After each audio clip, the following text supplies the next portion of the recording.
$9.88, 250 watts, 1 speed, about the force of a blow dryer on about medium setting, I believe. Very warm, very compact, as you see.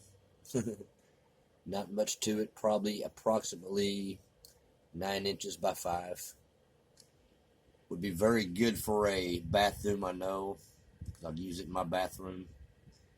Not a heat vent in there, it's an older house.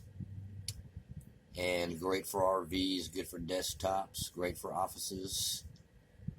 $9.88, very efficient, being 250 watts. I think it's a really good buy.